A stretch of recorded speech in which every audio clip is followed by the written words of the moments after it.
Hello students, स्वागत है आप सभी का mathematics G for you YouTube channel पर।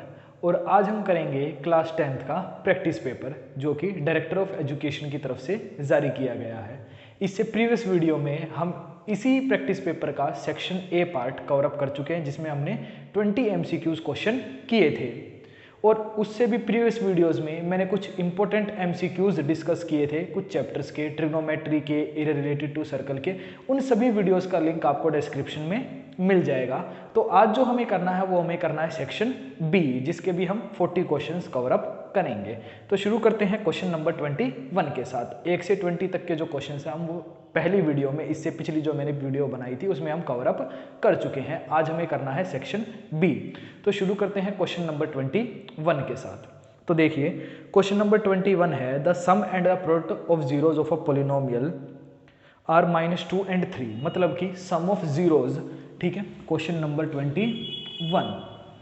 अब हमें क्वेश्चन में सम और प्रोडक्ट ऑफ जीरोस दे रखे हैं। सम क्या होता है, जीरो क्या होते हैं हमारे, अल्फा इंटू बीटा। अगर मुझे सम दे रखा है तो मैं ये बोल सकता हूं कि हमारा जो सम ऑफ जीरोस है, शून्यकों का जो योग है वो क्या होता है, अल्फा प्लस बीटा। तो अल्फा प्लस बीटा की जो हमें क्वेश्चन में वैल्यू दे रखी है वो हमें दे रखी है -2।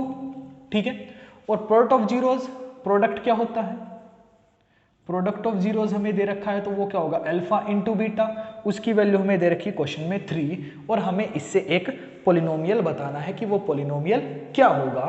तो देखिए स्टूडेंट, जब कभी आपको सम ऑफ जीरोस और प्रोडक्ट ऑफ जीरोस से कोई पोलिनोमियल बनाना हो तो एक सिंपल फॉर्मूला हमारे सामने होता है, और वो फॉर्मूला क्या होता है, x² minus alpha plus beta into x plus alpha into beta. ये सम ऑफ जीरोस हो गया, ये प्रोडक्ट ऑफ जीरोस हो गया। ठीक है, तो वैल्यू पुट कर दीजिए, x² minus of -2x plus alpha into beta की वैल्यू 3 है तो हमारे पास आ जाएगा x² माइनस माइनस प्लस, तो +2x प्लस 3, तो ये हो जाएगा हमारा answer x² plus 2x plus 3। तो option number x² plus 2x plus 3, option number B हमारा इसमें आंसर हो जाएगा। ऑप्शन नंबर बी हमारा आंसर आ जाएगा। ठीक है, अब आपको जब भी कभी ऐसा क्वेश्चन आए तो आपको फॉर्मूला याद रखना है। इस फॉर्मूले को लगा के हम सिंपली किसी भी पोलिनोमियल की वैल्यू निकाल सकते हैं जिसमें हमें क्या दे रखा हो, सम ऑफ जीरोस और प्रोडक्ट ऑफ जीरोस क्वेश्चन में दे रखा हो, शून्यकों का योगफल एवं गुणनफल अगर क्वेश्चन में दे रखा है तो। ठीक है, अब आते हैं नेक्स्ट क्वेश्चन पे। The decimal expansion of a rational number can be, किसी भी रैशनल नंबर का डेसिमल एक्सपेंशन क्या होता है। अब ये क्वेश्चन जो है मैं कई बार वैसे भी डिस्कस कर चुका हूं। ठीक है, अब मुझे एक चीज बताइए, जब कभी कोई रैशनल नंबर होता है तो उसका डेसिमल एक्सपेंशन हमेशा और हमेशा नॉन टर्मिनेटिंग और रिपीटिंग होता है। ठीक है, और साथ में टर्मिनेटिंग भी हो सकता है। जी हाँ, ठीक है, कोई भी रैशनल नंबर होता है तो उसका जो डेसिमल एक्सपेंशन है, डेसिमल रिप्रेजेंटेशन अगर मैं कहूँ, ठीक है, उसका जो दशमलव जो होता है वो किस तरीके का होता है, टर्मिनेटिंग होता है, और नॉन टर्मिनेटिंग रिपीटिंग भी हो सकता है। ठीक है, तो आपको ध्यान रखना है, अगर कभी भी क्वेश्चन नंबर 22, अगर कभी भी कोई रैशनल नंबर है, अगर कभी भी कोई रैशनल नंबर है तो या तो टर्मिनेटिंग होगा, ठीक है, या फिर नॉन टर्मिनेटिंग और रिपीटिंग, REPEATING, रिपीटिंग। ठीक है, या फिर इसको रिकरिंग भी बोला जाता है, या फिर इसको रिकरिंग भी बोला जाता है। ठीक है, आपको ध्यान रखना है, टर्मिनेटिंग भी हो सकता है, नॉन टर्मिनेटिंग, रिपीटिंग और रिकरिंग भी, या उसको रिपीटिंग को रिकरिंग कहें तो वो भी हो सकता है। तो ऑप्शन नंबर सी हमारा आंसर आ जाएगा, terminating and non terminating repeating. ठीक है, ये भी काफी सिंपल क्वेश्चन था। ठीक है, अब आइए क्वेश्चन नंबर, ये देखिए रैशनल नंबर का रिप्रेजेंटेशन कैसा होता है, टर्मिनेटिंग भी हो सकता है, नॉन टर्मिनेटिंग, रिकरिंग या रिपीटिंग भी हो सकता है। ठीक है, अब उसके बाद आते हैं क्वेश्चन नंबर 23 पे, which of the following not be the probability of an event. ठीक है, कि इनमें से कौन सी किसी इवेंट की प्रोबेबिलिटी नहीं हो सकती। तो याद कीजिए पिछली ही वीडियो में, इससे प्रीवियस ही वीडियो में मैंने आपको प्रोबेबिलिटी की कंडीशन बताई थी। ये है हमारा क्वेश्चन नंबर 23। प्रोबेबिलिटी कंडीशन क्या होती है, 0 से ग्रेटर देन और equals to PE, probability of event. किसी भी इवेंट की जो प्रोबेबिलिटी होती है वो या तो 0 से बड़ी होगी या 0 के इक्वल भी हो सकती है किसी सर्टेन केसेस के लिए। ठीक है, और या फिर वो 1 से छोटी होगी या उसके इक्वल भी हो सकती है। कहने का मतलब अब यहाँ से आपको ये समझना है कि किसी भी इवेंट की अगर मुझे प्रोबेबिलिटी निकालनी है वो 0 से 1 के बीच में रहती है। किसी केसेस के लिए 0 भी हो सकती है और 1 भी हो सकती है। तो यहाँ पे आपको सिंपली देखना है 0.4, 1.00, 18.23, 10/7, ठीक है, कि इनमें से हमें ये बताना है कौन सी नहीं हो सकती, ठीक है। तो 0.4 पहला है, वो भी हो सकती क्योंकि 0 और 4 के बीच में है, ठीक है। उसके बाद क्या आता है 1, उसके बाद क्या है 1 है, तो 1 भी हो सकती किसी सर्टेन केस में, ठीक है। उसके बाद दे रखा 18/23, तो 18/23 ये देखिए हमें सी ऑप्शन में दिया है 18/23, तो जब कभी न्यूमरेटर डिनोमिनेटर से बड़ा होता है तो हमेशा जो वैल्यू आएगी वो 0 पॉइंट समथिंग आएगी, तो मतलब ये भी नहीं है, तो ऑप्शन नंबर डी हमारा आंसर होगा। देखिए हमें ये नहीं बताना कि कौन सी प्रोबेबिलिटी होगी, हमें बताना है कौन सी प्रोबेबिलिटी नहीं हो सकती। तो यहाँ पर हमारे सामने क्या है 10/7 है, तो जब इसको डिवाइड किया जाएगा तो 1.10 में से 3 बचेगा, 1.4 समथिंग आंसर हमारे पास आएगा, तो ऑप्शन नंबर डी हमारा इसमें आंसर होगा, डी प्रोबेबिलिटी नहीं हो सकती, ठीक है स्टूडेंट्स।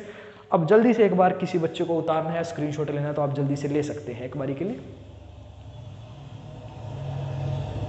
अब आ जाइए आगे, ठीक है। अब देखिए अगले क्वेश्चंस की तरफ मूव करते हैं, 3 क्वेश्चन हम कवर अप कर चुके हैं, ठीक है। तो अब देखिए next question number 24। Question number 24 हमारे सामने दिया है,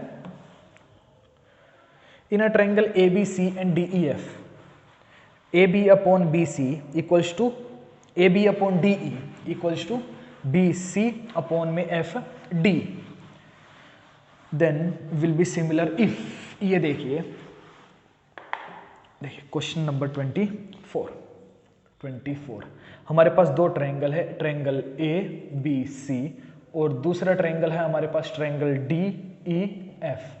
क्वेश्चन में हमें दिया है कि AB/में DE इक्वल्स टू है BC/में FD, ये देखिए AB/में DE BC/में FD दिया। देखिए अब इस ट्रायंगल की एक बार देखिए, यहाँ से आप एक चीज़ ये समझिए कि जब कभी कोई 2 ट्रायंगल सिमिलर होते हैं तो सिमिलर होने के लिए उनमें 2 कंडीशंस होती हैं, या तो सारे के सारे एंगल इक्वल होंगे, ठीक है। कोई 2 ट्रायंगल को हम सिमिलर तभी बोल सकते हैं जब उनके सारे के सारे एंगल इक्वल हों, तो वो सिमिलर होंगे, ठीक है। दूसरी कंडीशन क्या होती है, दूसरी कंडीशन हमारी होती है कि अगर कोई 2 ट्रायंगल की साइड प्रोपोर्शनल है, ठीक है, मतलब कि भुजाओं का जो अनुपात है, साइड जो है प्रोपोर्शनल है, मतलब कि जो उनका रेशियो है वो इक्वल है, ठीक है। कभी भी सिमिलर में साइड इक्वल नहीं होती, साइड्स का जो रेशियो होगा वो इक्वल होगा, ठीक है, तो भी वो क्या होंगे, हमारे सिमिलर हो जाएंगे, समरूप हो जाएंगे। अब यहाँ पर उन्होंने दिया है 2 साइड का रेशियो हमें इक्वल्स टू दे रखा है, हमें बताना है कि इनमें से कौन सा एंगल हो कि वो सिमिलर हो जाएं। अब यहाँ से आपको एक चीज़ ये समझनी है, अगर कोई 2 ट्रायंगल सिमिलर होंगे या तो तीनों एंगल इक्वल होंगे या फिर उनकी साइड प्रोपोर्शनल होंगे, मतलब साइड्स का रेशियो इक्वल होगा। तीसरी और एक कंडीशन होती है, तीसरी कंडीशन क्या होती है, याद कीजिए 9th क्लास में हमने पढ़ा है, सिमिलर कॉन्ग्रुएंसी का क्राइटेरिया होता है SAS। ये सेम क्राइटेरिया हमारा सिमिलरिटी में भी लगता है कि 2 साइड का रेशियो इक्वल होगा और बीच वाला एंगल इक्वल होगा तो सिमिलर हो जाते हैं। अब एक चीज मुझे बताइए, मैं पूरा बना के बता देता हूं एक बार, ABC, यहाँ है हमारे पास DEF। अच्छा AB का जो रेशियो है वो DE के साथ है, उसके बाद BC का जो रेशियो है वो FD के साथ है, BC का जो रेशियो है वो किसके साथ है, FD के साथ है, BE का रेशियो जो है वो FD के साथ है। तो ये एंगल, बीच में एंगल B आया, इधर एंगल D आया, मतलब कि एंगल B और एंगल D इक्वल होने चाहिए, तो ऑप्शन नंबर C हमारा इसमें हो जाएगा आंसर। ठीक है भाई, जो साइड्स, जिन साइड्स का रेशियो इक्वल होता है ना, उन्हीं साइड के बीच वाला एंगल होना चाहिए, तभी तो ऐसे ऐसे बनेगी, साइड एंगल साइड। ठीक है, तो वही इन दोनों साइड का रेशियो बीच में एंगल इक्वल होना चाहिए, तो एंगल B जो है वो एंगल D के इक्वल होगा, तो ही हमारा ये सिमिलरिटी क्राइटेरिया हो पाएगा। ठीक है, तो angle B equals to angle D, option number C हमारा आंसर आ जाएगा। ठीक है, इसके बाद देखिए नेक्स्ट क्वेश्चन हमारे सामने है, which of the following figures show collinear points, कि कौन सी जो फिगर है वो कोलिनियर पॉइंट को शो कर रही है। ठीक है, अब ये क्वेश्चन जो है ये कराने की जरूरत नहीं है, आप फिगर को ध्यान से देखिए। पहले में देखिए जो ABC पॉइंट है वो स्ट्रेट लाइन नहीं बन रही। कोलिनियर पॉइंट का मतलब क्या होता है, जो एक सीधी लाइन में, जो एक स्ट्रेट लाइन में जो पॉइंट्स होंगे तीनों के तीनों, अगर 4 है तो चारों के चारों, तो ही कोलिनियर पॉइंट होंगे। कोलिनियर पॉइंट का मतलब ही यही होता है, संरेखी बिंदुओं का मतलब ही यही होता है कि वो सारे एक रेखा में, एक लाइन में, एक स्ट्रेट लाइन में होने चाहिए, तो ही कोलिनियर होंगे। तो ऑप्शन नंबर A जो है वो हमारा गलत है, इसमें CAB, B नीचे की तरफ चला गया तो ये नहीं है। ठीक है, ऑप्शन नंबर B में देखिए ए बी, ये तो बिल्कुल ही अलग है दोनों, ठीक है, एक तरीके से परपेंडिकुलर बाइसेक्टर जैसा दिख रहा है हमें, ठीक है, परपेंडिकुलर बन रहा है, ठीक है। अब उसके बाद देखिए option number C, A B C तीनों स्ट्रेट लाइन में है, तो हमारा आंसर क्या होगा, सी होगा, क्योंकि तीनों ही स्ट्रेट लाइन में है, तो ए बी सी कोलिनियर किस में होंगे, सी में होंगे, ठीक है स्टूडेंट्स, ये भी आपको समझ में आ गया होगा, ठीक है। अब एक बारी के लिए आप जल्दी से इसको उतारिए, खैर इसमें उतारना क्या है ये आपको समझ में आ गया होगा, ठीक है, इसका स्क्रीनशॉट ले लीजिए, ठीक है, जब तक कि हम नेक्स्ट क्वेश्चन को डिस्कस करेंगे। फिर ये काफ़ी सिंपल क्वेश्चन था, ठीक है, मैंने आपको बताने के लिए इसमें थोड़ा सा आपको क्लैरिटी देने के लिए मैंने फिगर बनाई, ताकि आपको समझ में आए कि ऐसे लग रही है तो किस तरीके से लग रही है। कई बच्चे ये चीज़ नहीं समझते, वो देखते हैं कि एक एंगल कोई भी इक्वल होना चाहिए, फिर कंफ्यूज होते रहेंगे, ठीक है, तो आपको ध्यान रखना है कि एंगल बीच वाला होना चाहिए, ठीक है। तो अब आइए क्वेश्चन नंबर 26 पे। क्वेश्चन नंबर 26 हमें दे रखा है 2 tan 30 डिग्री अपॉन में 1 + tan स्क्वायर 30 डिग्री, ठीक है, 1 + tan स्क्वायर 30 डिग्री। अब यहाँ पर आपको tan 30 की वैल्यू याद होनी चाहिए, सिंपली उसकी वैल्यू पुट कीजिए, 2 × 1/√3 अपॉन में 1 + 1/√3 का क्या करना है, स्क्वायर करना है, तो ये वैल्यू क्या आ जाएगी, 2/√3 अपॉन में 1 + 1/3, 1 का स्क्वायर 1√3 का स्क्वायर 3, तो इसका एलसीएम लेंगे 3 × 1 = 3, और ये कितना आ जाएगा, देखिए 2/√3 के नीचे आ जाएगा 4/3। जब ये 4/3 ऊपर जाके मल्टीप्लाई होगा तो ऊपर जाके ये उल्टा हो जाएगा, कहने का मतलब है कि रेसिप्रोकल कर देंगे, इनटू में क्या होगा 3/4, क्या होगा 3/4, तो 2 × 2 2 × 2 = 4, तो वैल्यू आ जाएगी 3/2√3। क्या देखिए ये कोई ऑप्शन है हमारा, नहीं है, ऐसा कोई भी ऑप्शन नहीं है, तो आपको क्या करना है, और ऑप्शन तो देखिए सारे कैसे दे रखे, sin 60 cos 60 tan 60 sin 30, ठीक है, ऐसे ऑप्शन दे रखे हैं, तो ऐसा तो हमें कुछ लग नहीं रहा कि ऐसा कुछ आ सकता है। अगर आपको ऐसा नहीं लग रहा है तो इसको फिर रैशनलाइज करना पड़ेगा, 9th क्लास में रैशनलाइजेशन सभी ने पढ़ा होगा, तो इसका हमें रैशनलाइज करना पड़ेगा। कैसे, ये देखिए 3/2√3 है, ठीक है, 3/2√3 है, इसकी मल्टीप्लाई √3/√3 से करिए, तो ये क्या आ जाएगा 3√3 अपॉन में √3 की √3 से करेंगे 3 आ जाएगा, इनटू में क्या है 2 है, तो 3 से 3 कैंसिल हुआ, तो ये वैल्यू आ गई √3/2।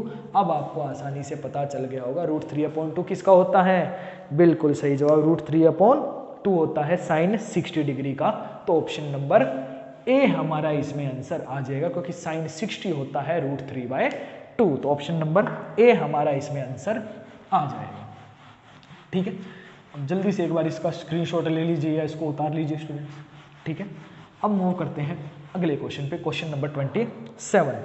क्वेश्चन नंबर 27 देखिए, if a number is selected at random from first 50 natural numbers, the probability that is a multiple of 3 and 4 both, ठीक है, मतलब कि क्या किया गया है क्वेश्चन नंबर 27 में, देखिए 1 से लेकर 50 तक के हमने नंबर्स को ले लिया है, ठीक है, नेचुरल नंबर 1 से 50 सारे नेचुरल नंबर ही हैं, ठीक है। चल अब ये देखिए, उसके बाद अब आगे हमें क्या बताना है, 3 और 4 के मल्टीपल्स, ठीक है, 3 और 4 के मल्टीपल्स। अगर 3 और 4 दोनों के मल्टीपल्स अगर बताने हैं तो इसका मतलब पहले तो 3 और 4 को मल्टीप्लाई कर लीजिए, 12 आ गया, ठीक है, पहला मल्टीपल तो ये हो गया। 12 के बाद क्या आएगा 24, 24 के बाद 36, 36 के बाद 48, तो 1 2 3 और 4 आ जाएंगे, बाकी 50 से बड़े हो जाएंगे ना, बाकी तो हमारे 50 से बड़े हो जाएंगे, तो 4 मल्टीपल्स हो गए 12, 24, 36 और 48, ठीक है। अब उसने नेचुरल नंबर कहा है तो 0 को नहीं लिया जाएगा ना, तभी तो मैंने 1 से स्टार्ट किए हैं, ठीक है। 0 अगर मैं ले लेता हूं तो वो होल नंबर में काउंट हो जाएगा, ठीक है, 0 को छोड़ देंगे, तो इसका मतलब 4, 4 ऑप्शन हो गया हमारे पास, 12, 24, 36 और 48, तो ये 4 नंबर हो सकते हैं, तो 3 और 4 के मल्टीपल होंगे, ठीक है।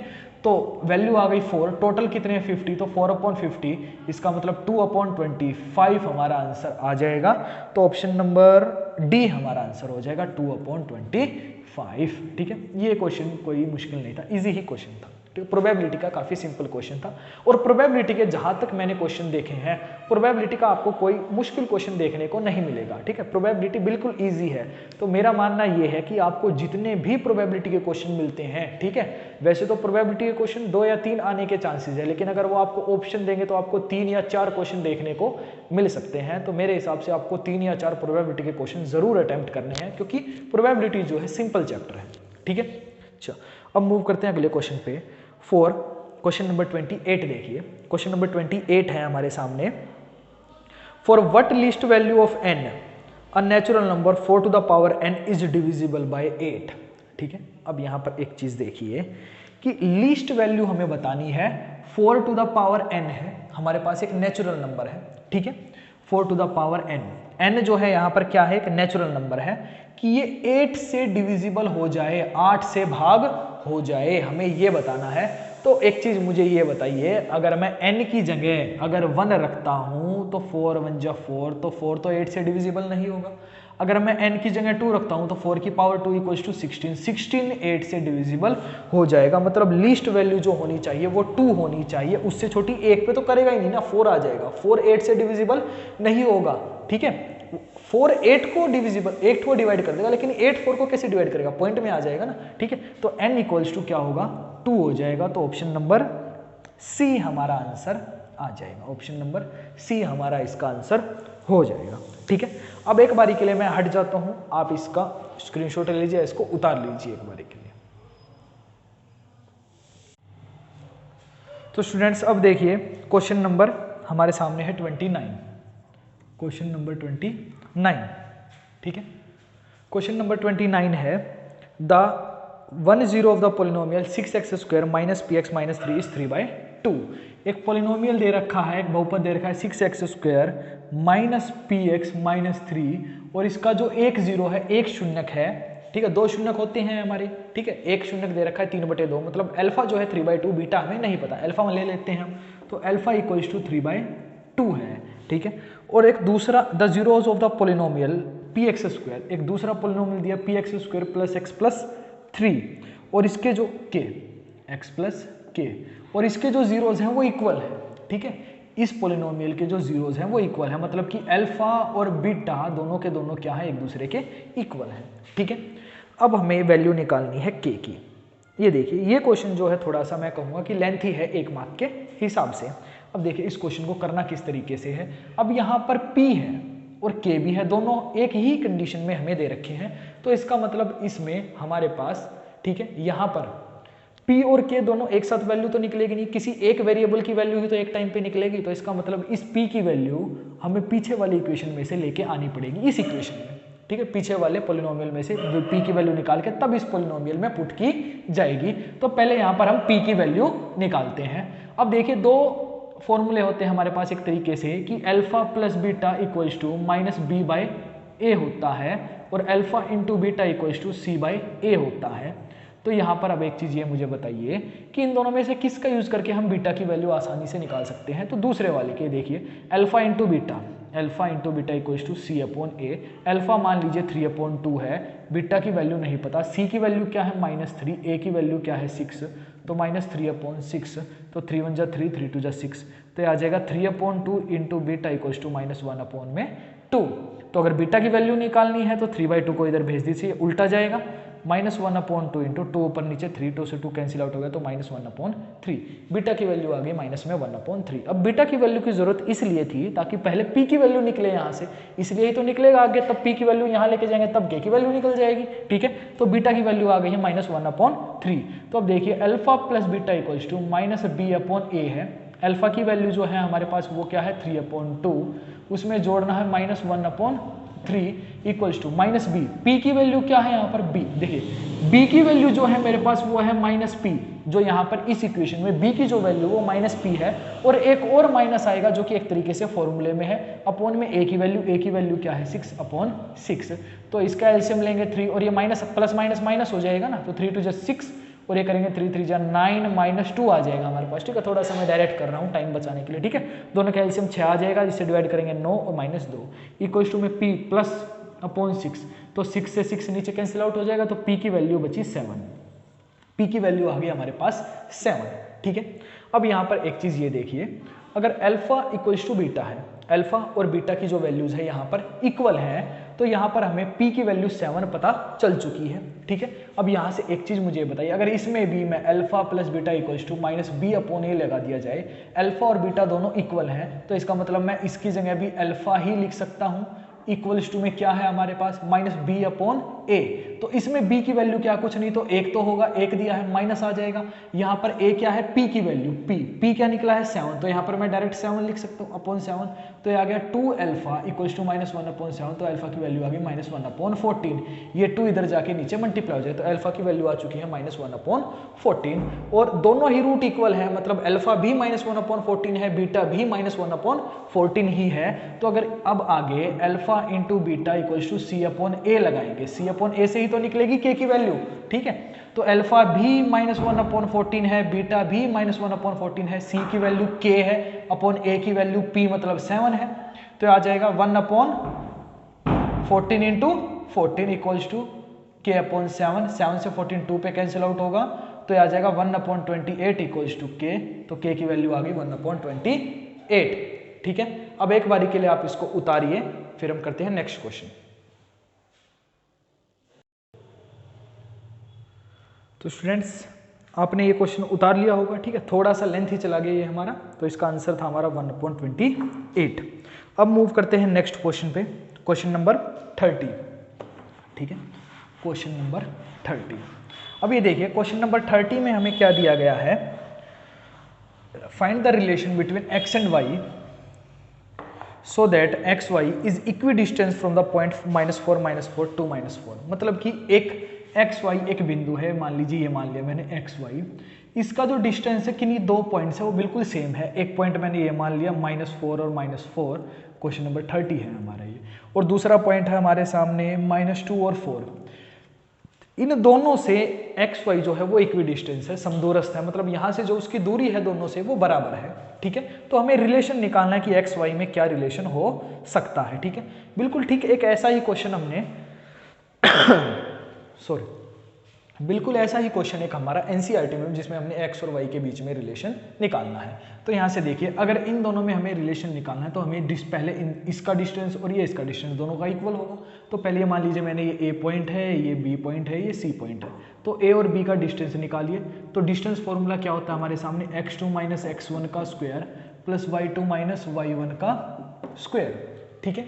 अब आगे देखिए अंडर रूट x2 - x1 का स्क्वायर है, तो मान लीजिए इसको मान लीजिए x2, ठीक है। तो x -(-4) इसका क्या करना है, स्क्वायर करना है, प्लस y -(-4) दो बार माइनस आ गया कि यहाँ पर इसका फॉर्मूले का और एक इसका जो अपना है, ठीक है। और इसका क्या किया जाएगा, होल स्क्वायर किया जाएगा। तो अंडर रूट ये आ जाएगा x + 4 का स्क्वायर प्लस y + 4 का स्क्वायर, ठीक है। वैल्यू एक बार देख लेते हैं कहीं हमने गलत तो नहीं ले ली है, क्योंकि पूरा क्वेश्चन ही गलत हो जाएगा और वैल्यू गलत ले ली होगी तो, ठीक है, नहीं, ठीक है, -4 -4 -2 एंड 4, ठीक है। ये हमारा आ गया ए बी का डिस्टेंस, ठीक है। अब इसी तरीके से हमें बी सी का डिस्टेंस भी निकालना होगा, तभी तो ये दोनों इक्वी डिस्टेंस होगा पॉइंट, ठीक है। अब आगे बी सी का डिस्टेंस निकालिए, तो देखिए अंडर रूट बी सी का डिस्टेंस निकालने के लिए भी सेम फॉर्मूला अप्लाई किया जाएगा, ठीक है। तो ये निकलेगा बी सी, तो इसमें भी कर लेते हैं x -(-2), ये मैं डायरेक्ट कर रहा हूँ, का स्क्वायर प्लस y -4 का स्क्वायर, तो वैल्यू आ जाएगी अंडर रूट x + 2 का स्क्वायर प्लस y -4 का स्क्वायर, ठीक है, x - 2 का स्क्वायर y -4 का स्क्वायर, ठीक है। अब ये दोनों ही डिस्टेंस ये भी और ये दोनों इक्वल है, तो इसका मतलब अंडर रूट x + 4 का स्क्वायर प्लस y + 4 का स्क्वायर इक्वल्स टू होगा अंडर रूट x + 2 के स्क्वायर प्लस y -4 के स्क्वायर के अंडर रूट से अंडर रूट दोनों तरफ कैंसिल आउट हो जाएगी, ठीक है। दोनों तरफ की जो अंडर रूट है वो कैंसिल आउट हो जाएगी। उसके बाद देखिए x + 4 का स्क्वायर क्या हो जाएगा, x² + 16 + 8y, ठीक है, x² + b² + 2ab, ठीक है, 2ab लगा दिया, a² + b² + 2ab, ठीक है। इधर लगा दीजिए y² + 16 + 4 = 8y इक्वल्स टू में इधर क्या आ जाएगा, x² + 4 + 4x, इधर क्या आ जाएगा प्लस y² + 16 - 16y, ठीक है, 4 = 8y माइनस का 8y, ठीक है। अब दोनों तरफ से देखिए x² से x² कैंसिल आउट हो जाएगा, y² से y² कैंसिल आउट हो जाएगा, इधर है 16 और 16 32, एक बार इसको करें 32 + 8y, 8x आना चाहिए इधर स्टूडेंट्स, 8x आना चाहिए, 8x + 8y इक्वल्स टू 4 और 8 20, 4 और 16 20 आ जाएगा, ठीक है, 4 और 16 हमारे पास 20 हो जाएगा, प्लस में 4x - 8y। अब इन दोनों वैल्यू को एक तरफ ले आए तो हम पूरी वैल्यू को इस तरफ ले आते हैं, हमारे पास है 32 plus 8x plus 8y, minus में 20 आएगा, माइनस में 4x आएगा, प्लस में 8y इक्वल्स टू 0, प्लस में 8y इक्वल्स टू में 0 आ जाएगा। ठीक है, अब यहाँ पर देखिए इसका सोल्यूशन मैं थोड़ा सा इधर कर देता हूँ, आपको विजिबल नहीं होगा वरना ये। ठीक है, अब ये देखिए 32 और माइनस 20, तो पहले मैं x कर लेता हूँ, 8x माइनस 4x, तो कितना आ जाएगा 4x, 8y प्लस 16y आ जाएगा। ठीक है, 32 माइनस 20 तो आ जाएगा प्लस का 12 इक्वल्स टू 0, इस पूरे को 4 से डिवाइड कर दीजिए, x plus 4y plus 3 equals to 0, x plus 4y plus 3 equals to 0। ये देखिए x plus 4y plus 3 equals to 0, option number C हमारा इसमें आंसर आ जाएगा। ठीक है, इससे आंसर क्या आ जाएगा, x प्लस 4 है, जब आप इसको डिवाइड करेंगे 4x प्लस 16 प्लस 12 को किससे 4 से डिवाइड करेंगे तो आंसर आ जाएगा x plus 4y plus 3 equals to 0, तो ऑप्शन नंबर सी इसका आंसर हो जाएगा, सी इसका आंसर आ जाएगा। ठीक है, ये भी काफ़ी एक तरीके से लेंथी ही क्वेश्चन है 1 मार्क के हिसाब से। ठीक है, एक बारी के लिए आप इसका स्क्रीनशॉट ले लीजिए, इसको उतार लीजिए। ठीक है, जल्दी से उतारिएगा।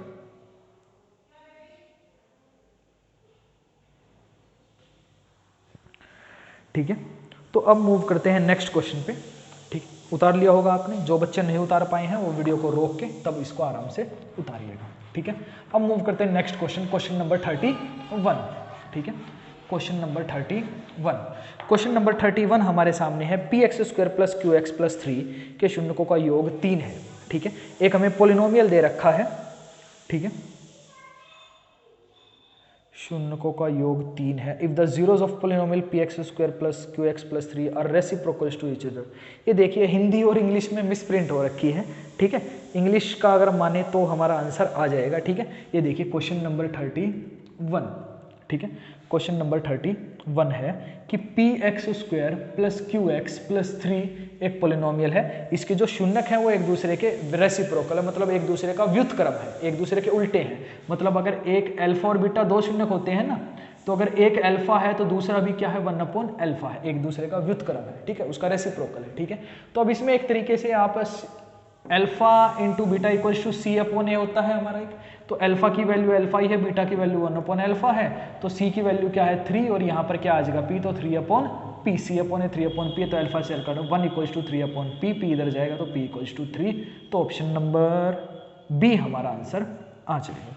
ठीक है, अब जो हिंदी में दे रखा है px² प्लस qx प्लस 3 शून्यकों का योग 3 है, तो वो मिसप्रिंट हो रखी है। ठीक है, उससे आंसर नहीं आ पाएगा। ठीक है, तो आपको ध्यान रखना, ये भी कोई ज़्यादा मुश्किल क्वेश्चन नहीं था। ठीक है, अब आगे देखिए नेक्स्ट क्वेश्चन, क्वेश्चन नंबर 32। एक बारी के लिए आप इसको उतार लीजिए अगर आपको उतारना है, जब तक मैं इसको रब कर देता हूँ।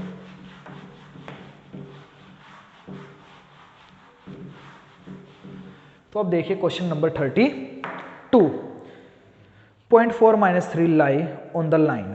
ठीक है, कि 4 - 3 नहीं है, पॉइंट क्वेश्चन नंबर 32 हमारे पास है, 4 3 एक पॉइंट है, हमें ये बताना है कि वो किस लाइन में लाई करता है। तो इसमें कुछ नहीं है, आपको हर एक बार उसको चेक करना पड़ेगा। जैसे अगर मैं ऑप्शन नंबर ए में उसको चेक करूं कि 3x plus 7y equals to 27 दे रखा, तो x की वैल्यू 4 है और y की वैल्यू 3 है, तो 3 गुणा 4 होगा प्लस 7 गुणा 3 होगा, तो ये कितना आ जाएगा 3 चौक 12, 12 प्लस 21, तो ये कितना आएगा, ये देखिए 33 आएगा, तो ये गलत है।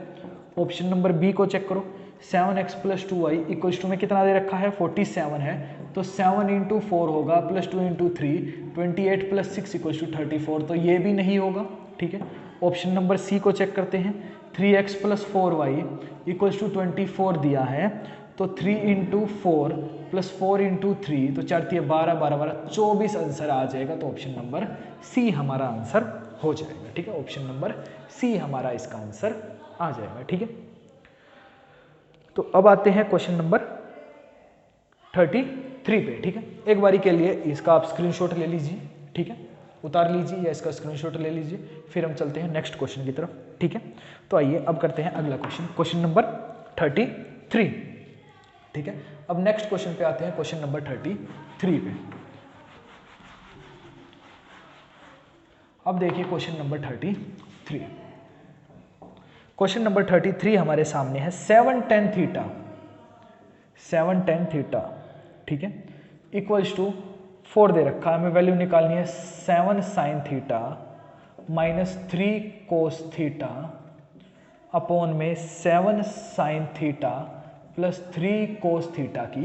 अच्छा, इस कंडीशन से एक बार मुझे ये बताइए, क्या मैं ये लिख सकता हूँ कि tan थीटा इक्वल्स टू 4/7 है?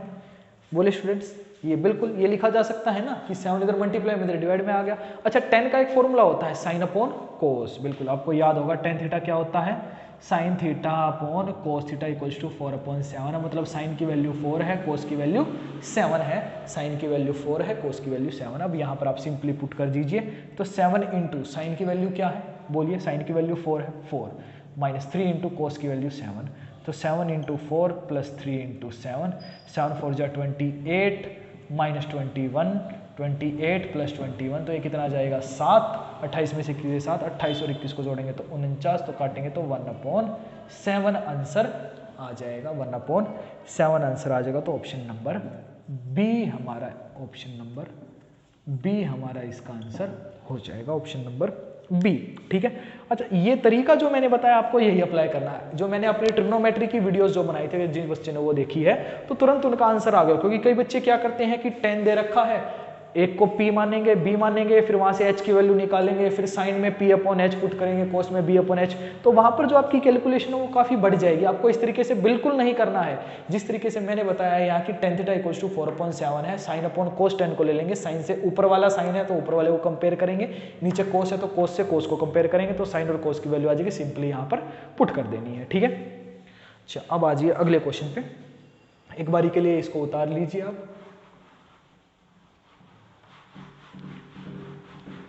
अब मूव करते हैं